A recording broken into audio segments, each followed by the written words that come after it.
नमस्कार मित्रों, स्वागत है आप सभी का मेरे चैनल पर। आज की कहानी है फौजी गुमान सिंह और उसकी पत्नी पुट्टी की।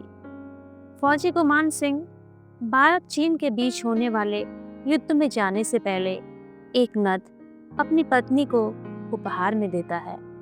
क्या होता है फौजी गुमान सिंह का और उसके द्वारा उपहार में दी गई नथ का, जानने के लिए आइए सुनते हैं शिवानी जी की लिखी कहानी जिसका शीर्षक है नथ।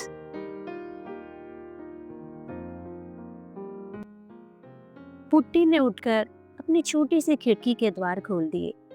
धुएं से काली दीवारों पर सूरज की किरणों का जाल बिछ गया। छत से झूलते हुए चीके में धरे ताजे मक्खन की खुशबू से कमरा भर गया और पुट्टी के हृदय में एक टीस सी उठ गई। क्या करेगी उस खुशबू का जब उस मक्खन को खाने वाला ही नहीं रहा।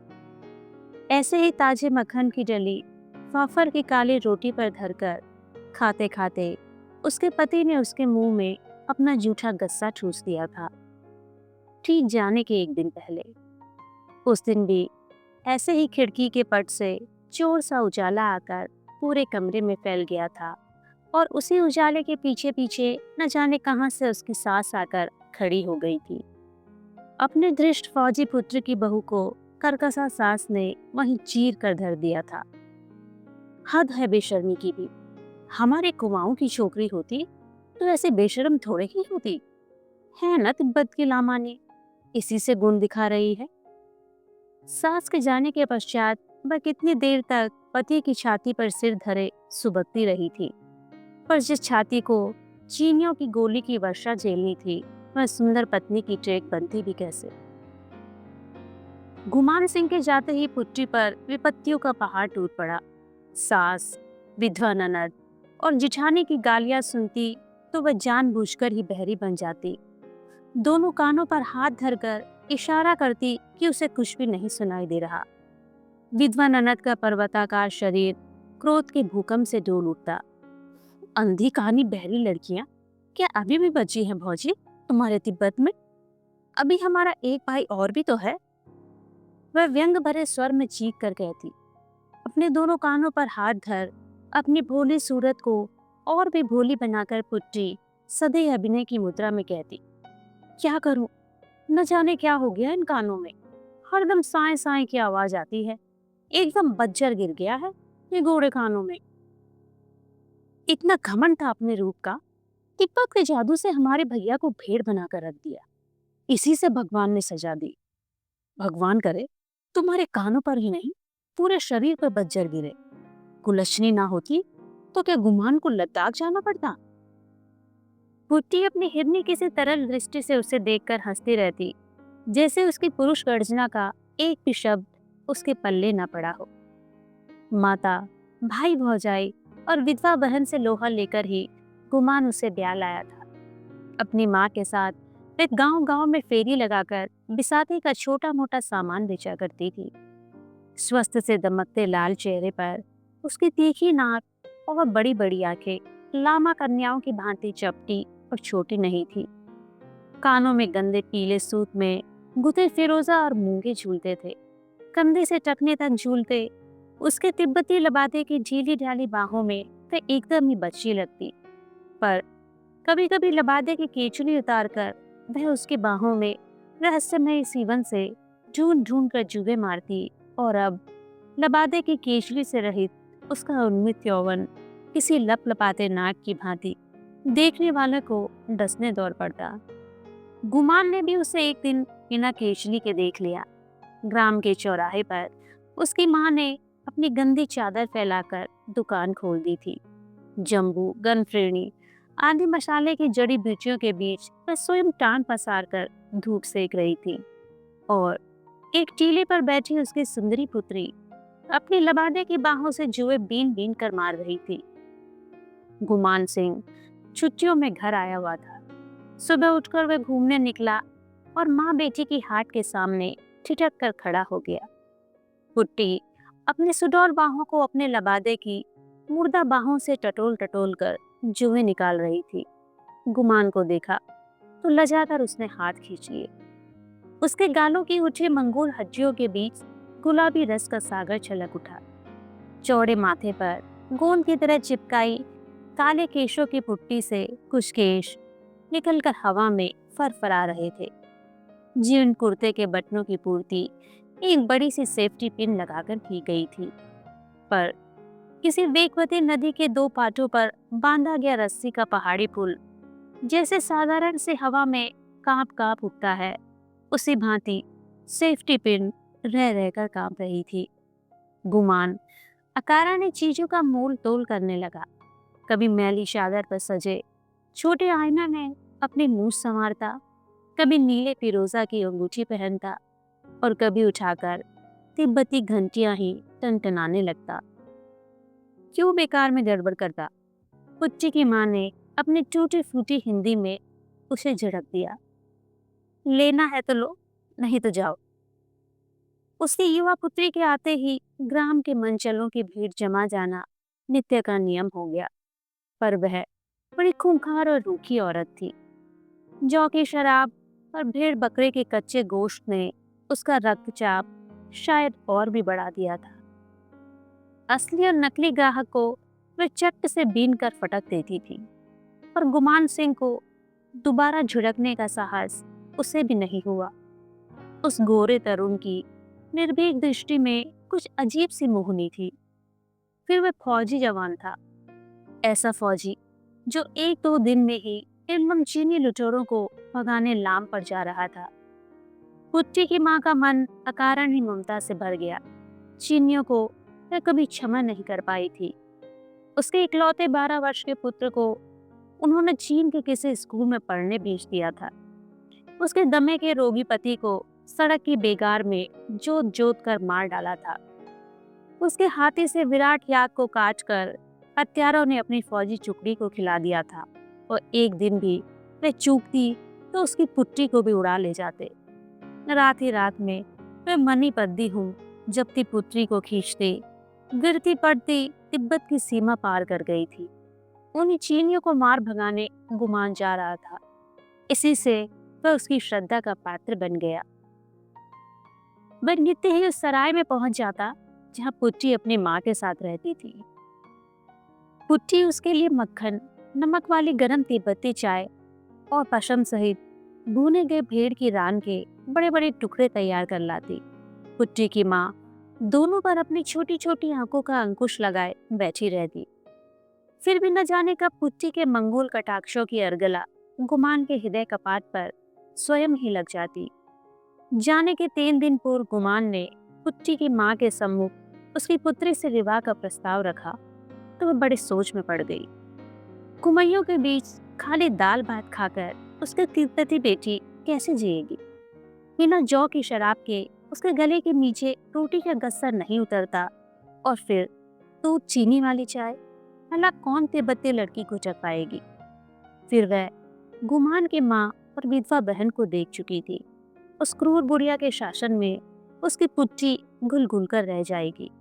नहीं, दृढ़ स्वर में अपना निश्चय प्रकट करने को उसने अपनी गर्दन ऊंची की तो देखा गुमान और पुट्टी दोनों दीन याचक की दृष्टि से उसे देख रहे थे। दूसरे ही क्षण पुट्टी की माँ को ग्राम के मनचलों का ध्यान आया, जो भूखे व्याघ्र की भांति पुट्टी को किसी भी क्षण निगल जाने को तत्पर थे। उसने अपनी सहमति दे दी, पर अभी गुमान को अपनी माँ, बहन और बिरादरी से मोर्चा लेना था। माँ ने पहाड़ से कूद जाने की धमकी दी। बहन ने कहा वह फांसी लगा लेगी। पर तिब्बत की सुंदरी कन्या को लाकर जब गुमान 5 पंचों के सामने सीना तानकर खड़ा हो गया तो पंच भी सहम गए। पुट्टी के सात्विक सौंदर्य ने धर्म, जाति और रूढ़ियों की उलझी गांठें क्षण भर में सुलझाकर रख दी। दूसरे ग्राम से पंडित बुलाकर गुमान के युवा मित्रों ने फेरे फिरा दिए, और कुछ याकूत, फिरोजे, चांदी की 3-4 दंत खुंदनियां और 4 बकरियों के दहेज के साथ जोर जोर से रोकर पुट्टी की माँ ने उसे सराय से ससुराल के लिए विदा किया। न जाने कितनी गालियों से सास ने उसका वरण किया। जिठानी और ननद उसके विचित्र लबादे का मजाक बनाती जोर जोर से हंस रही थी, किंतु उस बदसूरत लबादे के भीतर जगमगाते रत्न को एक ही व्यक्ति ने पहचाना, और वह था गुमान। वह जितना ही अपने भोली विचित्र पत्नी को देखता, उतना ही उसके सौंदर्य में डूबता चला जाता। पुट्टी बहुत कम बोलती, और बोलने और हंसने में उसके गालों की ऊंची हड्डियां कुछ और भी ऊंची उठ जाती। गुमान का कमरा बेहद छोटा और अंधेरा था। एक कोने में ताजे खोदे गए मिट्टी से सने आलुओं का ढेर लगा था। दूसरी ओर दो टूटे हल दीवार से टिके थे, जिन पर उसकी खाकी वर्दियां टंगी थी। काली दीवार पर एक बड़ा सा आईना टंगा था, जिसे गुमान मद्रास से खरीद कर लाया था। उसी आईने में युगल प्रेमियों ने एक साथ अपना चेहरा देखा तो दिन भर की कड़वाहट घुल गई। रात को अपने नवेली पत्नी के लिए गुमान कमरे में खाना ले आया तो वह कट कर रह गई। बार बार उसने गर्दन हिलाकर कमरे में खाने की व्यवस्था पर असंतोष प्रकट किया। टूटी फूटी पहाड़ी में अपनी लज्जा व्यक्त करने की चेष्टा की, किंतु वह जिधर गर्दन फेरती वहीं उसका सजीला पति उसके मुंह में गस्सा डाल देता। गुट्टी अपनी ढीली ढीली बाहों में मुंह ढांकने की चेष्टा कर अपनी तिब्बती भाषा में न जाने क्या बुदबुदाती, और गुमान उसकी विचित्र बड़बड़ाहट को दोहराता तो वह खिलखिला उठती। गुमान होठों पर उंगली रखकर उसे इशारे से समझाता, "श्श, धीरे हंसो, बगल वाले कमरे में अम्मा लेटी है।" कुट्टी उसके गूंगे आदेश को चट समझ देती। दोनों नंदनवन के उस शीतल वृक्षों की स्वर्गीय छाया में थे, जहाँ भाषा का कोई बंधन नहीं रहता। वहाँ केवल एक ही भाषा ग्राह्य थी, वह है हृदय की। दूसरे दिन वह सास के पीछे पीछे छाया से घूमती रही, पर वह एक शब्द नहीं बोली। ननद के साथ वह बर्तन मनवाने बैठी तो ननद ने उसकी ओर देखकर पच्च से थूक फेंक दिया। कुट्टी की आंखों में आंसू छलक आए। अभी तो उसका पति यही था, उसके जाने पर उसकी कैसी दुर्गति। दूसरे दिन उसकी माँ उससे मिलने आई। पुत्री के कुमलाई चेहरे को देखकर उसका जी भर आया। अपनी भाषा में फुसफुसाकर उसने पुट्टी के हृदय का भेद लेने की बड़ी चेष्टा की, पर पुट्टी सिर झुकाए खड़ी रही, कुछ नहीं बोली। उसके पीछे खड़ी उसके सास और ननद आग्नेय दृष्टि से उसकी माँ को देख रही थी। किसी ने उससे बैठने को भी नहीं कहा। तब गुमान अपने मित्रों की टोली के साथ शिकार खेलने गया हुआ था। लौटने पर अपनी माँ के अपमान की बात पुट्टी ने अपने तक ही सीमित रखी। इसी बीच गुमान सिंह के जाने का दिन आ गया। जाने से कुछ घंटे पहले उसने अपने खाकी कुर्ते में लपेटा गया एक रहस्यमय उपहार पुट्टी को थमा दिया। पुट्टी, इसमें तेरी पसंद की एक चीज लाया हूँ, पर अभी मत खोलना, समझी? और अकेले में देखकर इसे आलू की ढेरी के नीचे गाड़ कर रख देना। पुट्टी टपटपाई आंखों से पति के हंसमुख चेहरे को देखती रही। कहते भी क्या, अपने हृदय की व्यथा को वह अपनी ही तिब्बती भाषा में ठीक से व्यक्त कर सकती थी, और उस भाषा के दुर्लभ शब्द उसके पति कैसा समझता। पतली मूंछों के नीचे पति की मीठी हंसी के सपने देखती बेचारी आलू के ढेर पर सिसकती रही। एकाएक उसे पति के शब्द याद आए, इसे अकेले में देखना पुट्टी। हाथ की बादामी थैली को वह भूल ही गई थी। क्या लाया होगा गुमान? कांपते हाथों से उसने पोटली खोली और चौंक कर पीछे हट गई। पोटली से यदि काला नाग भी फन उठाए निकल आता तो भी वह शायद इतनी नहीं चौंकती। पोटली से उसके पीले कोल चेहरे की परिधि से भी बड़ी पीले चोखे सोने की नथ झकझक दमक उठी। लाल, सफेद और हरे कुंदन का जड़ाऊ लोलक उसके हाथ का स्पर्श पाकर घड़ी के पेंडुलम सा डोल उठा। सहसा उसकी आंखें पति के प्रति कृतज्ञता से टपटपा आई। एक दिन उसने गांव के प्रधान की बहू की नई नथ देखकर पति से आलू के इसी ढेर पर बैठकर एक नथ की फरमाइश की थी। हाथ के इशारे से उसने अपनी छोटी सुगंध नासिका के इर्द गिर्द उंगली से घेरा खींच खींच कर भूमिका बांधी थी। पहले गुमान समझ नहीं पाया, फिर कैसे ठठाकर हंसा था। आज उसी आलू के ढेर पर नथ झकझक कर रही थी, पर उसे पहनकर बैठेगी तो देखेगा कौन? टप टप कर उसकी आंखों से आंसू गिरने लगे। न जाने कब उसकी माँ आकर चुपचाप उसके पीछे खड़ी हो गई थी। सास और ननद गुमान को छोड़ने बस स्टैंड गई थी। पुट्टी की माँ शायद बाजार करने जा रही थी। माथे पर पोटली की गांठ बंधी थी। दामाद से वह कल ही मिलनी थी। सुबह से ही पुट्टी के लिए उसका मन न जाने क्यों व्याकुल हो उठा था। सूजी सूजी आंखों से माँ को निहार कर पुट्टी ने इशारे से नथ दिखाई। पोटली को नीचे उतारकर माँ पुत्री के निकट खिसक आई। नथ हाथ से उठाई तो उसकी आंखें आश्चर्य से फट पड़ी। बाप रे बाप, कम से कम 6 तोले की है पुट्टी। इतना रुपया तेरे आदमी के पास आया कहाँ से? क्या पता माँ, कह गए हैं अम्मा से बचाकर जमीन में गाड़ देना। पुट्टी की आंखों में समधिन के प्रति घृणा उभर आई। ठीक ही तो कह गया, चुड़ैल अपनी बेटियों को दे देगी। ला, जल्दी से कुछ ला, गाड़ कर रख दूंगी, नहीं तो फिर बुढ़िया आ जाएगी। और एक बात पहन तो ले बेटी, मैं भी तो देखूं, ऐसी नथ और ऐसा तेरा रूप, एक बार तो देख जाता है भागा। सुंदरी पुत्री के सौम्य चेहरे पर नथ की शोभा देखकर उसकी आंखें भर आई। डलिया में धरे टूटे दर्पण को निकालकर पुट्टी ने चटपट अपना चेहरा देखा तो स्वयं लाज से लाल पड़ गई।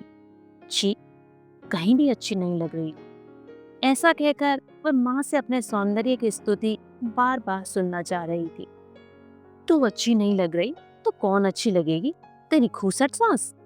अच्छा, ला उतार नथ, मैं चट से गाड़ दूं। ऐसी चीज के बार बार बनती है। जब तक पुट्टी की सास और ननद लौटी, माँ बेटी ने 2 हाथ गहरा गड्ढा खोदकर नथ को गाड़ दिया। नथ का इतिहास माँ बेटी तक ही सीमित रह गया।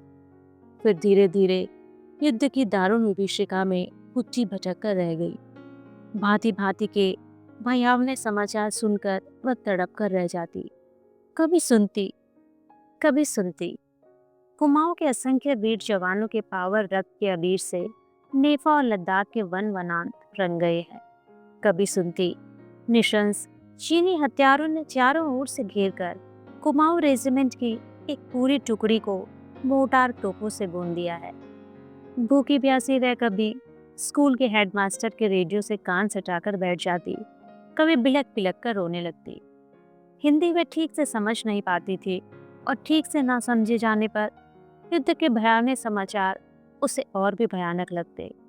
सास दिन भर बड़बड़ाती, कुलच्छनी रो धोकर कैसा शगुन कर रही है।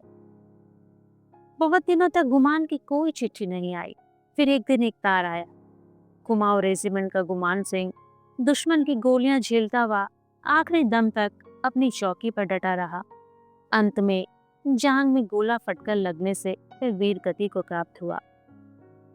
जब उसके सास और ननद छातियां पीट पीट कर घायल हथनी से चिंगाड़ रही थी, तब पुट्टी शांत प्रस्तर प्रतिमा से आलू के ढेर पर बैठी थी।